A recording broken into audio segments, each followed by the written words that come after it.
Et c'est quand l'agent m'a appelé, je me suis dit waouh, mais en fait depuis tout à l'heure il devait sûrement être en train de bitcher sur nous. Coucou tout le monde, j'espère que vous allez bien, bienvenue dans une nouvelle vidéo. Aujourd'hui on se retrouve pour une story time. Je vais vous raconter mes 5 pires expériences dans le mannequinat et mes 5 plus belles expériences dans le mannequinat. Comme ça vous donnera une vision de tout ce qui peut se faire de plus beau dans ce milieu et tout ce qui peut se faire de plus dramatique et de plus triste et de plus ingrat dans ce milieu. Donc voilà, je me suis dit pourquoi pas partager avec vous parce que je pense que la plupart des gens ne se doutent même pas que ce genre de choses peuvent arriver aux mannequins. Donc voilà, c'est parti. Ma 5e pire expérience, ça a été de shooter pendant 3 jours, de 8h du matin jusqu'à environ 1h, 2h du matin parfois. Et sachant que c'était en pleine Fashion Week et c'était pendant le Covid. Filmer les shows et c'était vraiment... C'était catastrophique parce qu'on pouvait pas, comme avant Covid, on pouvait pas juste faire notre défilé et ensuite on allait terminer. Là on passait la journée sur le set à se maquiller, se préparer, à essayer les vêtements, à être debout, à attendre, à marcher, à refaire les prises. Enfin vraiment c'était intense. Il y a même eu un jour où, je crois le 3e jour, je me suis pas réveillée alors que moi je suis très ponctuelle, je fais très attention au call time, j'arrive tout le temps à l'heure, enfin vraiment je suis très respectueuse. Mais ce soir là on était rentré à 1h du matin et le lendemain il fallait se réveiller à 7h pour que le taxi nous récupère et franchement j'avais plus de force et mes agents ils essayaient de m'appeler mais mon téléphone il était en mode nuit et c'est le taxi le chauffeur qui a toqué à la porte de ma chambre. C'était horrible, c'est le chauffeur qui a toqué à ma porte et en fait c'est quand j'ai entendu hello Aurélie is here. Et en fait je me suis dit, je me suis réveillée mais en sursaut, je me suis jamais préparée aussi vite de ma vie, enfin ça a été une catastrophe. Je me rappelle ce jour-là, j'étais en stress, je suis arrivée sur le set avec 30 minutes de retard, j'étais trop désolée et tout. Bon l'équipe ils ont été assez compréhensifs, du coup c'est facilement, voilà c'est passé vite et on a continué à shooter normalement. Mais c'est vrai que ça a été les 3 jours les plus intenses de ma vie en fait. J'ai rarement shooté pendant de longues heures comme ça d'affilée sur 3 jours donc oui c'était vraiment une belle anecdote. En 4e anecdote, je devais shooter pour une marque, je sais plus où je devais aller, si c'était en Italie. Ouais je pense en Italie et en fait j'ai eu le temps d'arriver à l'aéroport à Charles de Gaulle et c'est quand je suis arrivée à l'aéroport que mes agents ils m'ont dit Aurélie le job il est annulé, tu peux rentrer chez toi, vraiment t'auras pas besoin de prendre l'avion ce soir. Et du coup moi j'étais en mode mais j'avais déjà mon billet d'avion, j'avais déjà fait ma valise, enfin vraiment je suis tombée dénue, je me suis dit mais qu'est-ce qui se passe, genre pourquoi on m'annule à la dernière minute comme ça. Et au final je suis rentrée chez moi. Mais c'était vraiment, je suis partie pour rien en fait.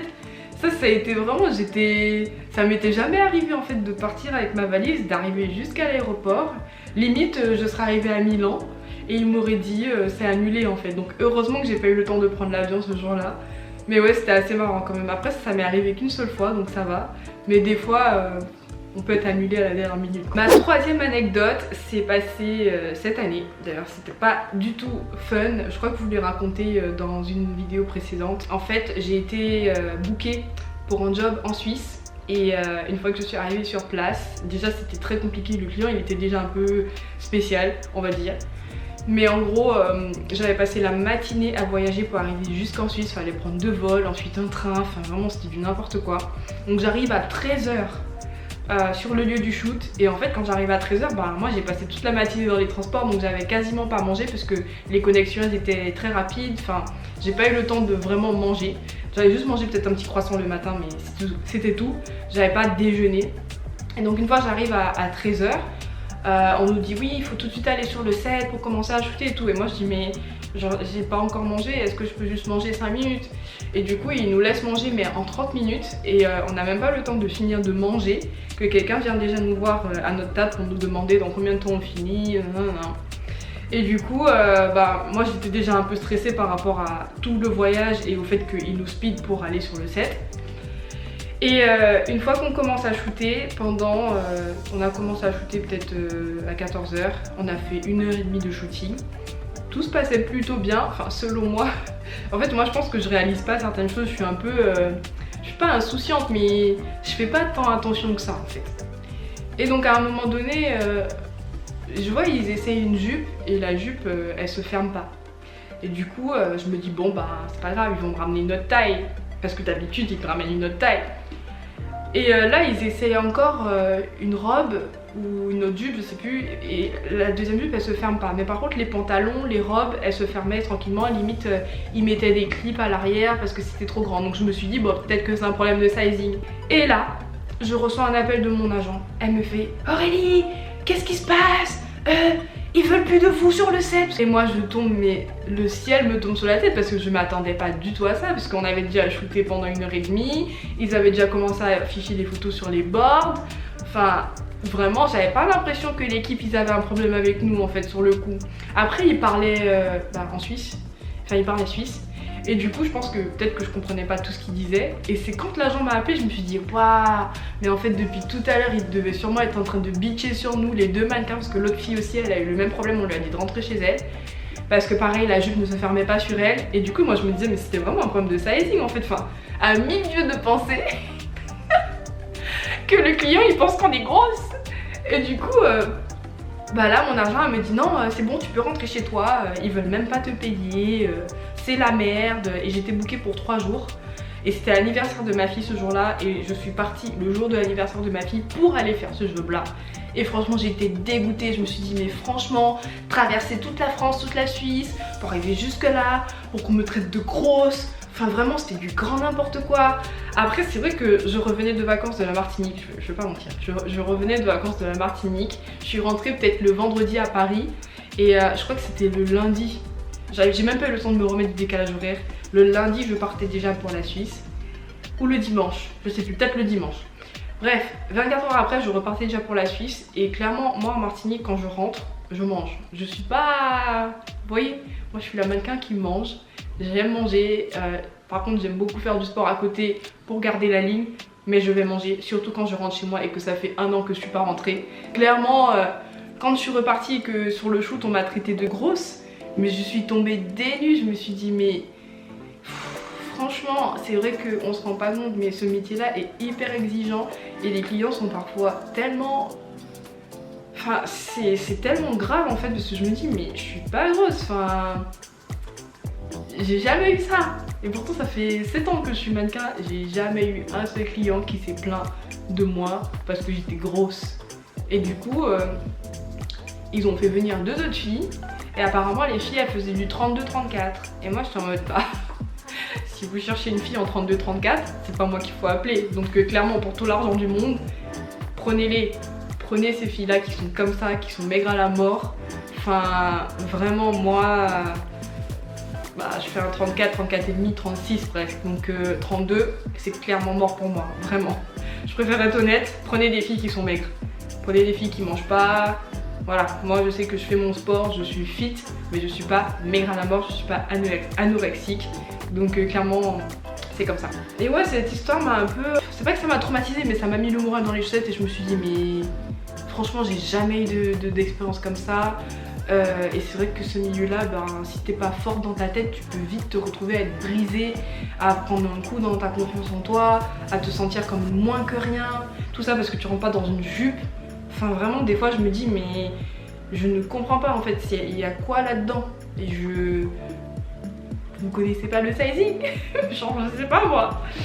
Bref, et bah, ça m'a quand même posé beaucoup de problèmes avec mes agents. Ce qui a fait que quand je suis rentrée sur Paris, évidemment comme je vous dis j'avais un peu mangé donc... Et du coup ils m'ont dit non bah tant que tu n'as pas perdu de poids bah, tu pourras pas continuer à travailler. Donc pendant 1 mois j'ai été arrêtée entre guillemets.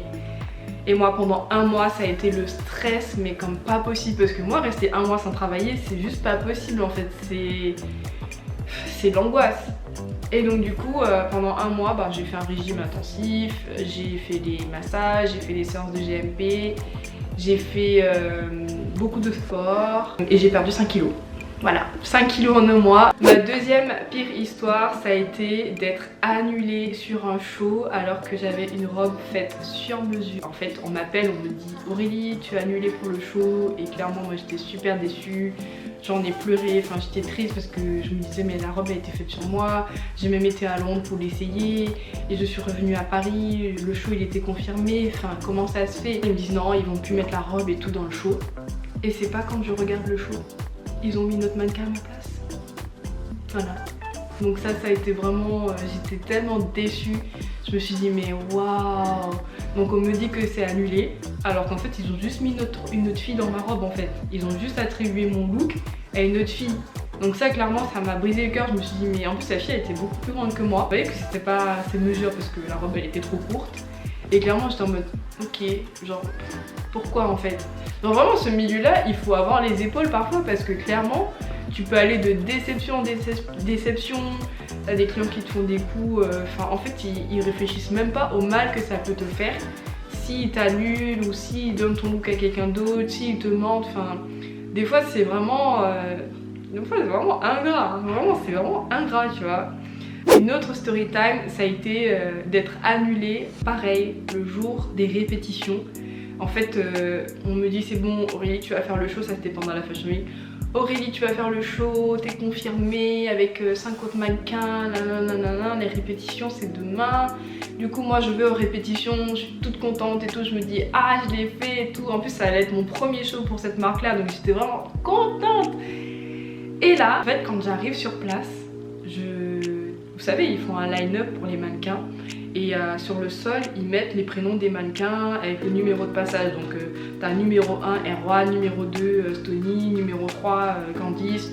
Enfin vraiment il y a le nom de tous les mannequins. Je pense qu'on devait être une cinquantaine de mannequins ce jour-là. Et donc moi, on nous dit placez-vous, on va faire le rehearsal. Donc c'est les répétitions pour le show. Et moi je cherche mon prénom par terre. Et donc je cherche. J'arrive au bout de la ligne et je vois pas mon prénom. Alors je fais vous m'avez oublié. Et donc je vais voir la dame, je dis mais j'ai pas trouvé mon prénom et tout, enfin vous avez oublié de mettre mon prénom. Toute innocente hein, vraiment toute innocente. Enfin quand t'es jeune tu t'attends pas à ce qu'il puisse t'arriver des trucs comme ça, tu t'attends pas à ce qu'on te dise que t'es confirmée pour un show et qu'au final quand t'arrives en répétition il n'y a pas ton nom. Et donc elle regarde dans ces petits papiers et tout. Et il y avait un autre mannequin aussi qui avait pas trouvé son prénom. Et là elle me dit on a oublié de vous dire, vos tenues ont été annulées. Et là je m'effondre mais en larmes. Genre je pleure. En fait c'était tellement violent, je m'y attendais tellement pas. J'aurais même pas pensé qu'on puisse m'annuler. Alors c'est vrai qu'à l'époque j'étais jeune, je m'y connaissais pas trop dans le maquillage, je savais pas que ça pouvait arriver. Enfin c'était la première fois qu'on m'annulait comme ça alors que j'avais déjà essayé la tenue, j'avais déjà était confirmée, là j'allais faire la répétition et le show c'était le lendemain, donc vraiment c'est la première fois que ça m'arrivait. Et en fait moi quand je suis déçue j'arrive pas, en fait je tombe tellement de 10 000 étages que là j'ai commencé à pleurer, enfin j'étais pas bien. Et la nana elle vient, elle me fait un câlin et tout, enfin je crois que c'était la casting directeur ou la nana de la production, elle me fait un câlin, elle me dit qu'elle est désolée et tout, et moi je suis en mode mais c'est faux, vous êtes pas désolée, genre vous faites des crasses aux gens, enfin c'est pas normal. Et là elle me dit oui si tu veux on te prend un taxi pour rentrer chez toi, et moi je suis en mode si, va falloir me prendre un taxi pour rentrer chez moi parce que clairement on est jusqu'à Saint-Denis. Moi à l'époque j'habitais jusqu'à Montgeron, donc je vais pas refaire tout le trajet en transport pour rentrer chez moi en fait. Donc non, en plus j'étais pas en état de rentrer en transport, j'étais complètement gonflée, j'étais en train de pleurer. Et là il m'appelle un taxi et du coup je rentre à la maison et voilà, je finis par m'en remettre. Mais c'est vrai que ça a été une expérience qui a été pour moi très traumatisante. En fait je sais pas si, peut-être que là si je vous le dis comme ça vous vous dites c'est rien, c'est pas grave, il y aura d'autres shows. Mais en fait je pense que j'aime tellement ce que je fais et j'aime tellement, en fait c'est tellement un rêve pour moi de travailler avec certaines marques, de défiler pour certaines marques. Et quand on me dit c'est confirmé, je me dis waouh, c'est ouf, hein, c'est tellement énorme. Et le fait qu'on te dise que c'est annulé à la dernière minute, c'est comme si on te coupe l'herbe sous le pied. Et ouais, c'est triste en fait, c'est comme si tu passes ton bac et là on te dit t'as pas eu ton bac. alors que t'avais bossé dur, que t'étais sûr de toi, que c'était bon, enfin vraiment que toute l'année t'as eu des bonnes notes et là on te dit que tu t'as pas ton bac. Donc enfin tu le vis un peu comme une injustice. Maintenant j'en rigole mais je vous jure, toutes les story time là que je vous dis là, c'est vraiment, ça a pas été facile hein. Là c'était vraiment les pires histoires de toute ma carrière on va dire. Maintenant on va passer aux 5 plus belles expériences dans le mannequinat parce qu'il y en a eu aussi. Bon après c'est pas une liste complète de toutes mes expériences, j'en ai eu plein. Je pense que j'en oublie certains parce que ça fait quand même 8 ans enfin 7 ans que je travaille là-dedans. Et oui il y a eu quand même plein de belles expériences, il y a eu quand même plein de rencontres. Donc on va commencer par la première.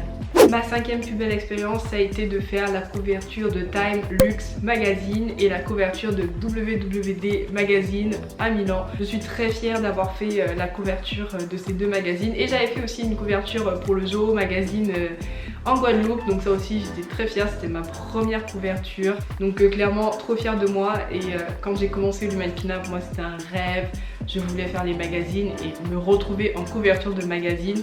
Ah j'ai oublié que j'ai une autre couverture juste derrière, attendez je vais vous la montrer. Je suis juste là, bon je suis de profil mais je suis là. Ah j'avais oublié que j'avais cette couverture là. Bon bah du coup j'ai 4 couvertures de magazines donc trop cool. Ma 4e plus belle expérience ça a été de shooter pour le British Vogue et le Vogue Italie. Franchement ça c'était un de mes plus grands rêves de shooter pour le Vogue Magazine. J'ai été tellement fière de pouvoir shooter pour le British Vogue. C'était vraiment magnifique, le photographe il était juste incroyable. Malheureusement j'ai pas pu mettre mes mains sur le magazine mais les photos sont toujours en ligne.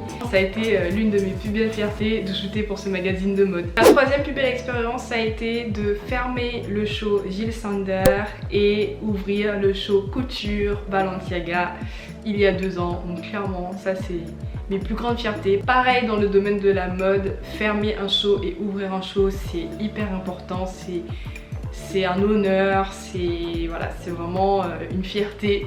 Et quand tu arrives à fermer un show ou ouvrir un show, ça signifie quelque chose. Donc clairement, et un show couture, non mais vous vous rendez pas compte, un show couture c'est énorme. Donc clairement très fière de ces deux shows que j'ai pu ouvrir et fermer. Ma 2e plus belle expérience ça a été de partir à New York avec Balenciaga. Vraiment c'était mon premier voyage à New York et c'était pour un show pour Balenciaga à la bourse de New York. Enfin vous vous rendez compte? J'ai défilé à la bourse de New York avec Balenciaga. Enfin vraiment ça aussi c'était un rêve et je suis trop fière de moi et je suis trop contente qu'il m'ait appelé pour ce show. Une fierté pour moi en fait d'avoir travaillé avec eux et on a eu une super belle expérience là-bas. J'ai pu visiter un petit peu, j'ai été à Times Square, j'ai vu la Statue de la Liberté, j'ai été au MoMA, enfin vraiment c'était génial, j'ai adoré et j'ai pu faire un tour dans la bourse de New York vu que c'est là qu'on défilait, donc vraiment énorme quoi. En toute dernière, ma plus belle expérience à ce jour ça a été de shooter la campagne de beauté Yves Saint Laurent avec Zoé Kravitz. C'était vraiment une journée incroyable, je m'en souviendrai toute ma vie. Zoé Kravitz c'était juste incroyable, elle est magnifique, franchement je suis très fière d'avoir pu poser avec elle et d'avoir des photos avec elle à vie pour une campagne de beauté Yves Saint Laurent. Enfin, quand on est mannequin, la plus belle des choses que l'on peut faire c'est faire une campagne beauté et avec une célébrité, avec une star. C'est vraiment, c'est magnifique. Enfin, il n'y a pas de mots. Moi, tout ce que je souhaite, c'est de faire plein de campagnes comme ça, avec des grandes marques, avec des célébrités. Enfin, c'est mon rêve. En fait, mon plus grand rêve, mais je crois que ça s'est déjà réalisé parce qu'avec la campagne beauté, j'étais déjà dans les aéroports. En fait, j'aimerais bien, quand j'arrive à l'aéroport, juste voir ma tête partout placardée dans l'aéroport. Ça c'est l'un de mes plus grands rêves. C'est mon objectif premier en tant que mannequin, c'est vraiment de faire les plus grandes pubs, de faire les plus grosses campagnes et qu'on me voit partout. J'espère que ça va continuer comme ça pendant quelques années. Après je me dis, je crois que j'ai pas changé en quelques années hein. Parce que là j'ai regardé mes vidéos hier, mes vidéos de 2019, j'ai toujours la même tête. Donc ça va, je suis plutôt bien conservée. J'espère que vous avez aimé cette vidéo, n'hésitez pas à me laisser des commentaires, n'hésitez pas à me dire ce que vous auriez fait à ma place. si vous avez été face à de telles situations. On se retrouve l'année prochaine pour de nouvelles vidéos. J'essaie vraiment d'être consistante et de vous sortir une vidéo par semaine. N'hésitez pas à liker, à partager, à laisser des commentaires et à me dire ce que vous aimeriez voir comme vidéo. Voilà, je vous fais plein de bisous.